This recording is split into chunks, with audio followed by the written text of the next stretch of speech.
नमस्कार. समर्थ स्मरण प्रकाशन सोहळ्याच्या या कार्यक्रमात आयोजकांतर्फे आणि श्री गुरुमंदिर प्रकाशन मुंबईतर्फे मी आपण सर्वांचं मनपूर्वक स्वागत करतो. आज या कार्यक्रमाचे नियोजित सर्व अतिथी या ठिकाणी पोहोचलेले आहेत. राष्ट्रीय स्वयंसेवक संघाचे सरसंघचालक डॉक्टर मोहनजी भार्गव आज या कार्यक्रमाचे अध्यक्ष आहेत. प्रमुख वक्ता म्हणून अमृत वक्ता श्री विवेकजी घरसती या ठिकाणी आलेले आहेत. या संपूर्ण पुस्तकाच्या निर्मितीमागची पूर्वपीठिका आणि त्या काळातला इतिहास आपल्यासमोर विदित करण्यासाठी ज्यांनी या पुस्तकाची अतिशय नितांत सुंदर अशी प्रस्तावना दिली आहे ते दैनिक स्वरूपाचे माजी मुख्य संपादक नागपुरातील ज्येष्ठ पत्रकार दिभा उपाख्य सर्वांच्या परिचयाचे मामासाहेब घुमरेजी आणि पुस्तकाचे लेखक निर्माते सद्गुरुदास श्री देशमुख या ठिकाणी उपस्थित आहेत. मंडळी या ठिकाणी आल्यानंतर पुष्पप्रज्वलन करतील. त्या पार्श्वभूमीवर भोसला वेदशास्त्र महाविद्यालयाचे बसुजी आपल्यासमोर उभे आहेत. ती समर्थांच्या मनाच्या श्लोकांमधले काही श्लोक आपल्यासमोर सर्व अतिथी संजू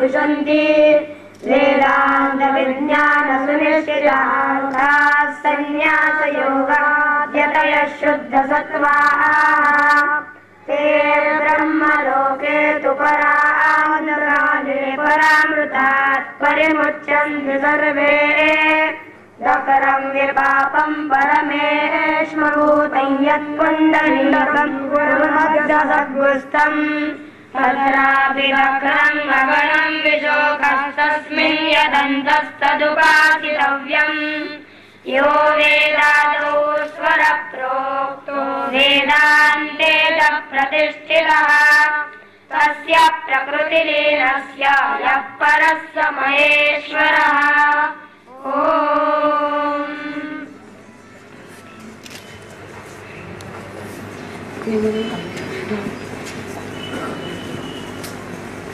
मी सर्वांना अशी विनंती करतो की या बटूंसाठी पण एकदा निश्चितपणे टाळ्यांचा व्यवहार करा.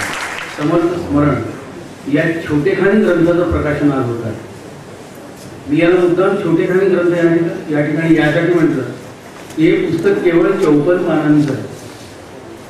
या पुस्तकाच्या निर्मितीची जी पूर्वपीठिका मामासाहेब आपल्याला सांगणार आहे त्यामध्ये या पुस्तकासंबंधी संपूर्ण विवेचन येईलच. परंतु या पुस्तकाचं मूळ फार मोठं आहे. यामध्ये जी सत्य मांडलेली आहे ती सार्वकालिक आहे. ती या पलीकडल्या अनेक पिढ्यांना प्रकाश दाखवणारी सत्य या पुस्तकामध्ये विजयरावांच्या मुखातून जी निघाली 1976 मध्ये ती संकलित केलेली आहे. या संकलनाच्या प्रकाशनासाठी आलेल्या सर्व अतिथींचं आणि आपण सर्वांचं पुनश्च एकदा मनपूर्वक स्वागत करतो. आजच्या कार्यक्रमाचे अध्यक्ष पूजनीय राष्ट्रीय स्वयंसेवक संघाचे सरसंघचालक डॉक्टर मोहनजी भार्गव. आजचे प्रमुख वक्ता अमृत वक्ता विवेकजी घरसाती. या पुस्तकाच्या निर्मिती मागे त्यांचे परिश्रम आहे ज्याला आपण ब्रेन बिहाइंड असं म्हणू ते मामासाहेब घुमरे. या पुस्तकाचे लेखक श्री विजयराव देशमुख आणि या पुस्तकाचे प्रकाशक श्री कौस्तुभ गोडबोले ही मान्यवर मंडळी व्यासपीठावर बसलेली आहेत. मित्रांनो, समर्थांची वचन ही राष्ट्राला नेहमी प्रेरक आणि राष्ट्राला उद्धारक ठरलेली आहे. ज्या संत पंचकाचे आपण महाराष्ट्राच्या भूमीवर उपकार आहेत असं म्हणतो ज्ञानदेव, नामदेव, एकनाथ, तुकाराम, रामदास यामध्ये समर्थांना सर्वात जास्त आयुष्य लाभलं. पुन्हा 72 वर्षात आयुष्य समर्थांना लाभलेलं होतं. शके 1530 ची रामनवमी ते शके 1603 ची माघ होते नवमी इतकं मोठं आयुष्य लाभलेला हा संत केवळ संत नव्हता तर तो योद्धा संन्यासी होता. ज्यावेळेला या पुस्तकाचं मी वाचन केलं त्या विजयरावांनी दिल्यानंतर तेव्हा समर्थांचे शब्द आठवले.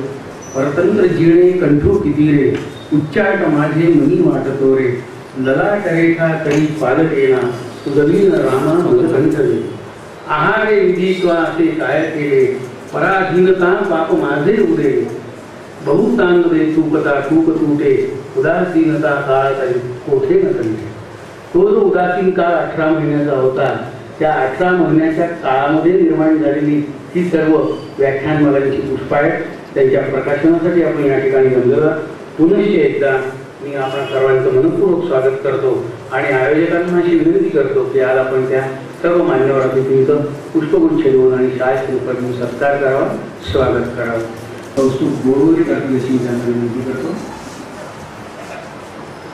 जय जय रघुवीर समर्थ छत्रपती शिवाजी महाराज की जय. वंदे मातरम. भारत माता की जय.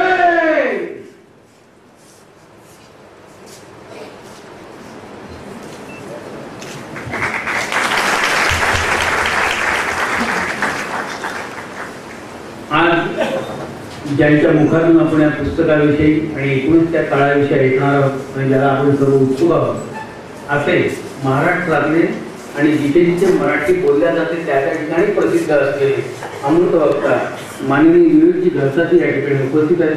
त्यांचंही स्वागत आणि सत्कार करण्याची विनंती मी कौस्तुभ बोरवले यांना करतोय. जय जय रघुवीर समर्थ छत्रपती शिवाजी महाराज की जय. वंदे मातरम. भारत माता की जय.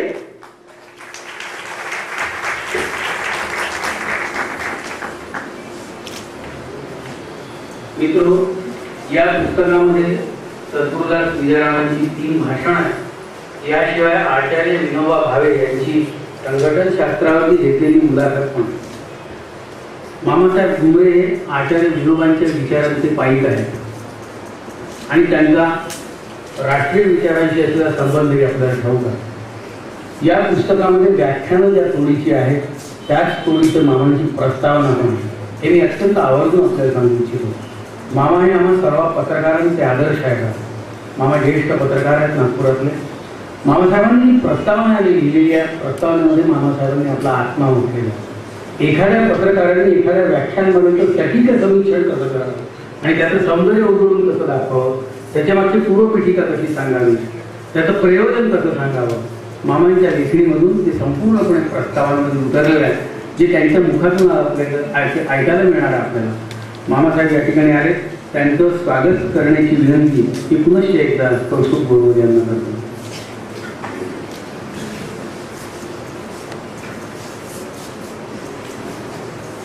मामासाहेबांची प्रस्तावना म्हणजे अलीकडच्या काळातल्या पत्रकारांना खरोखर एक वस्तुपाठ आहे हे सुद्धा या ठिकाणी सांगणं अत्यावश्यक वाटतं मला.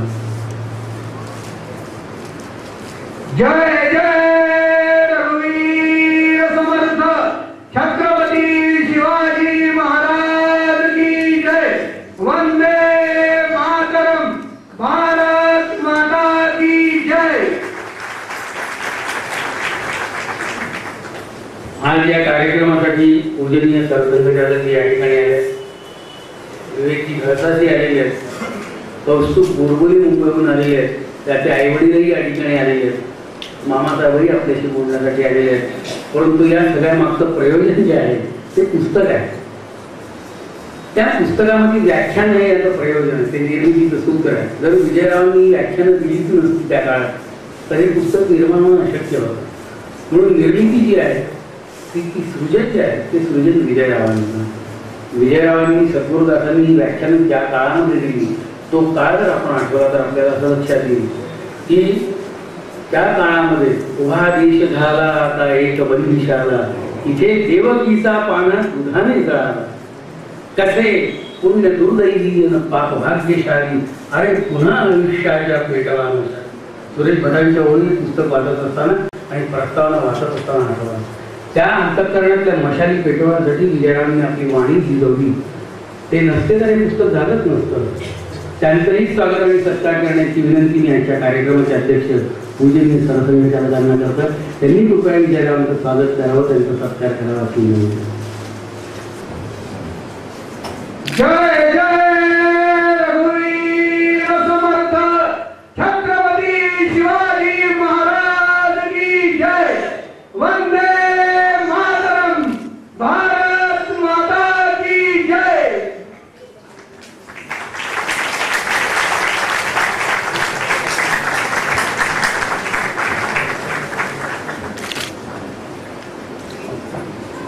18 महिन्यामध्ये ज्यांनी बाळगलं आणि परत देश स्वातंत्र्याच्या हवाली केला त्यांच्याही आठवणी या निमित्ताने ताज्या होत आहेत. सुचित्त करून अंतःकरण आता करावे राजकारण, प्रमाण आणि अप्रमाण समजून घ्यावे असंही समर्थ म्हणाले. अति सर्वत्र वर्जावे प्रसंग पाहून चालावे, हटनिग्रहीन पळावे विवेकी पुरुषे, नजर करारी राखणे कार्य पाहून खतल करणे, तेने रणशूरांची अंतःकरणे चकित होती. या 18 महिन्यामध्ये रणशूरांची अंतःकरण चकित झाली असं कार्य अनेकांनी केलेलं आहे आणि त्या कार्यापोटीच आज आपण या अवस्थेमध्ये या ठिकाणी बसलेलो आहोत हे आपण कबूल केलंच पाहिजे. पण तो काळ कसा होता? विजयरावांनी त्या काळामध्ये महालातल्या नगारखानात ती व्याख्यानं कशी लिहिली या पुस्तकाच्या निर्मितीमागची पूर्वपीठिका सांगण्यासाठी मी आता या ठिकाणी मामासाहेब घुमरे यांना पाचारण करतो. अत्यंत आदराने मामासाहेबांनी यावं आणि आपलं मनोगत व्यक्त करावं अशी विनंती. नसलेल्या कधी मनातही येऊन गेलं नाही अशा या कार्यक्रमासाठी 34 वर्षाच्या पूर्वी जे काही घटना घडली छोटीशी, त्या घटनेचं स्मरण करून देणारी आणि त्यासाठी एवढा मोठा मेळावा इथे जमलेला आहे. घटना काय होती?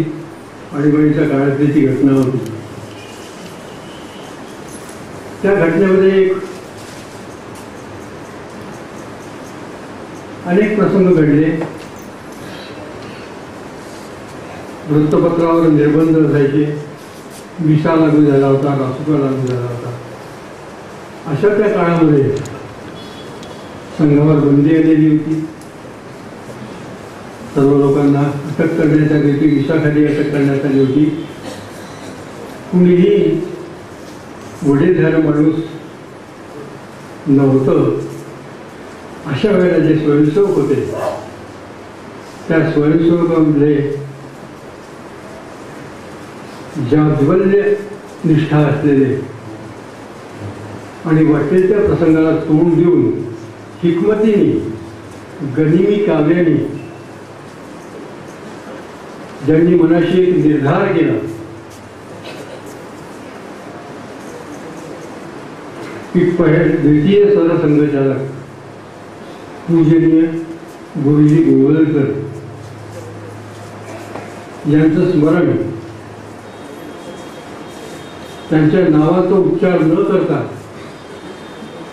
फक्त त्यांच्या विचाराचा मागोवा घेत घेत जाहीरपणे करायचं असा निर्धार मनाशी केला आणि अत्यंत प्रतिकूल अशा परिस्थितीमध्ये तो त्यांचा निर्धार यशस्वी झाला. एका सरसंघचालकाच्या अतिशय विचित्र अशा काळात जिथे स्मरण करणं हे फार मोठं जोखमीचं काम होतं. असा तो प्रसंग निभावून दिल्यानंतर आज 34 वर्षानंतर ते जे ग्रंथनिविष्ट झालेली 3 भाषणं आहेत त्या भाषणांच्या पुस्तक रूपाने द्वितीय आवृत्ती त्याची जी आहे ती त्याच्या प्रकाशनासाठी आशीर्वाद देण्यासाठी कौतुक करण्यासाठी पूजेने सरसंघचालकच लाभावे हा अपूर्व योग आहे. असं भाग्य कधी फळाला येईल असं कधी स्वप्नातही वाटलं नाही. ते भाग्य फळाला आलं आहे. पण पूजनीय सरसंघचालक डॉक्टर मोहनजी भागवत, आमचे सद्गुरुदास शिवकथाकार विजयराव देशमुख ज्यांनी हा सगळे उपक्रम घडवून आणला, ते कार्यकर्ते, त्यांची मूर्ती उरवली आणि आजचे आपल्या सगळ्यांचे अतिशय प्रिय नागपूरकरांचे वक्ते, अमृत वक्ते विवेकजी घनसारशी आणि आपण सर्व श्रोते मंडळी, माता भगिनी आणि बंधू भगिनी, हा सगळा उपक्रम त्या काळातला कसा काळ होता तुमच्यापैकी जे ज्येष्ठ मंडळी आहे त्या मंडळींना तो आठवत असेल. एक छोटंसं उदाहरण देतो की आदिवासी काळाला विरोध करण्यासाठी सत्याग्रह सुरू झाला. सत्याग्रहाच्या पूर्वी मिसामध्ये धरपकड सुरू झाली. वृत्तपत्रावर निर्बंध होते. या निर्बंधाच्या काळामध्ये आणीबाणी विरुद्ध सत्याग्रह ही वाक्प्रयोग करता येत नव्हता. अटक झाली, कोणाला झाली, कशासाठी झाली हे लिहिता येत नव्हतं. फक्त काय लिहायला मंजुरी देण्यात आली होती की आज मिसाखाली 4 लोक पकडले, आज रासुकाखाली 30 लोक पकडले. पहा, जिथे विरोध होतो केला जरी पोत बळी चिकवाले, वाडा तरी ते वरती उपाडे म्हणतात तुझ्याकडे. हे जे फक्त मिसाखाली इतके अटक करण्यात आले, रासुकाखाली इतके अटक करण्यात आले, हे विस्परिंग कॅम्पेन मधून लोकांपर्यंत पोहोचल्यानंतर लोकांना ते कळू लागलं की विसाखाली अटक केली म्हणजे मोठे नेते कोणीतरी पकडले गेले. सेकंड रँकचे, थर्ड रँकचे प्रचारक आहेत संघाचे, असे हे सगळे लोक पकडले गेले. आणि रासुकाखाली अटक केली म्हणजे या लोकांनी सत्याग्रह केला आणीबाणीच्या विरुद्ध. आणि त्या 10 मध्ये 15 मध्ये घरोघरचे पालक आपल्या मुलांचे चेहरे पडायचे त्या अंकात.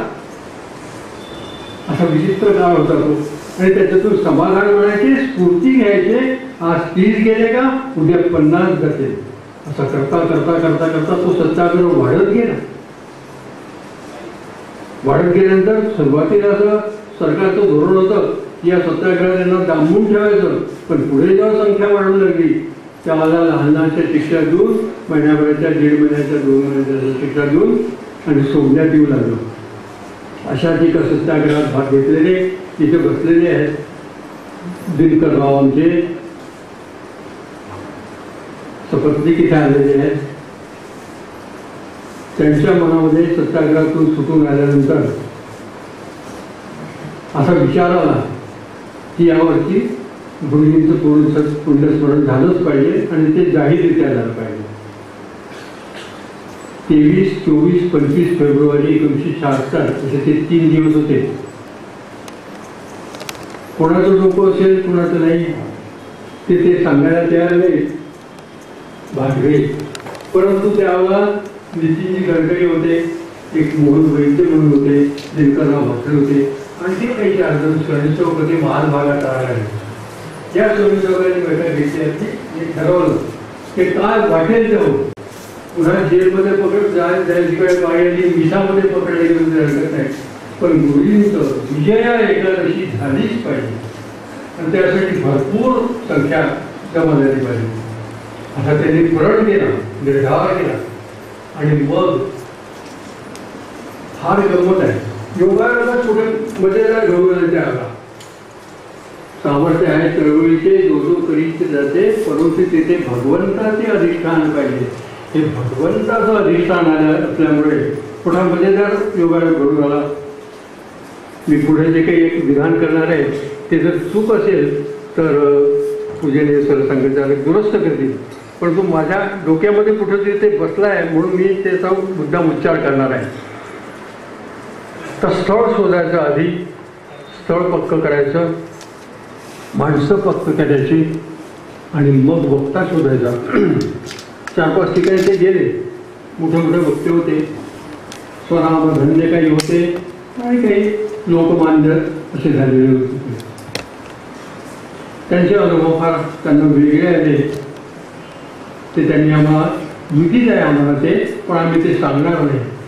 फक्त एकच अनुभव सांगू की एका ठिकाणी ते गेले असताना त्यांना असं सांगण्यात आलं की ठीक आहे तुम्ही दासनवमी उत्सव करतात ना, दासनवमी त्यानंतर दशमी आणि मग विजया एकादशी. दासनवमीला समर्थांचं स्मरण, दुसऱ्या दिवशी समर्थांचं स्मरण आणि विजयादशमीला गुरुजींचं नाव न घेता विचारातून प्रकट होणारे गुरुजी विचारातून एक गुरुजीचं शीलत्व असं समोर, व्यक्तित्व असं समोर साकार व्हावं असा वक्ता, असा ते ढूंढण्याचा त्यांचा प्रयत्न असताना त्यांना पहिल्यांदा असं सांगण्यात आलं, सल्ला देण्यात आला, मी चुकत असेल तर भाकरी मला दुरुस्त करतील. काय सल्ला देण्यात आला? करू म्हणे आपण हे व्याख्यान, परंतु असं करा म्हणजे